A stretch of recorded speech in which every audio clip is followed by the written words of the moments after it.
Now we can take a look at the phrase structure rules in other languages other than English. This is just to show that phrase structure rules are language specific. In other words, different languages will have different rules. Okay.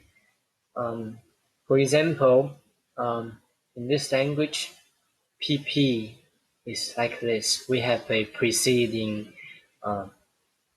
MP. In English, we have the opposite order, right?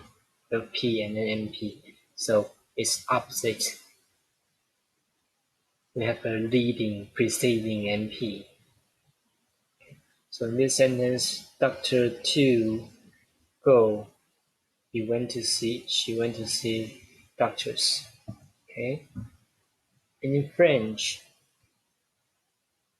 the determiner is optional, just like English. What's special is here the modifier follows head noun.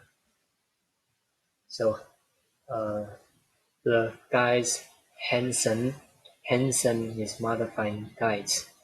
So in English, the adjective phrase precedes the head noun, but in French, the positions are opposite. Okay.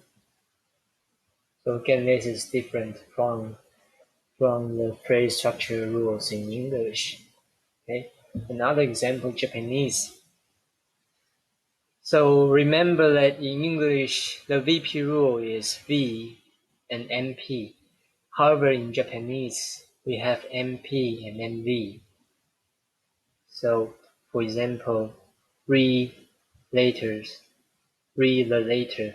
We have later first and then read with MP first and then the verb. Okay. Another example, in this language, TP is different from that in English. English we have MP, VP, but in this language we have VP and then MP. So we have VP first and then we have MP. Cook rice is the VP and then we have the subject, mother. My mother cooked rice. So these examples are just to show that each language will have different phrase structure rules. Okay. So you may wonder what accounts for the differences among different languages. So the first possibility is the variations in headedness. In other words, we can have a head initial language or head final language. So for VP, V is the head.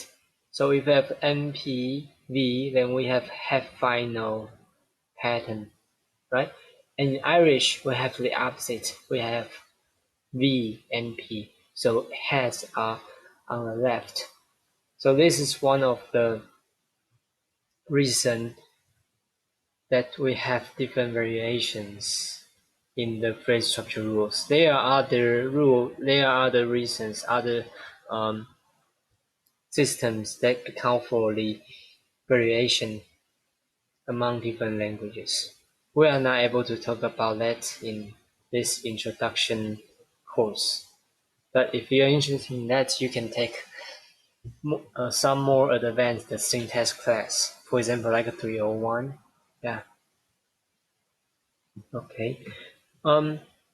So sometimes we can have a polysynthetic language, which means that the whole sentence looks just like a single word. For example, in this language, I'll give you the money. This is English translation. However, in this language, the whole thing is just a single word. Right? And you may wonder, for languages like this, do we have a phrase structure? Do we have a phrase structures as well? The answer is yes, we do. For language like this, we have phrase structure rules. So we can ask this question in another manner. Are there languages without phrase structures? The answer is no. All languages has phrase structures. Okay, so we can do a similar analysis as well, but it's just that the word boundary is disappearing in this language. Okay. Let's say for today's lecture, it's kind of long and dense, and remember to finish the in-class exercise. Thank you. See you next time.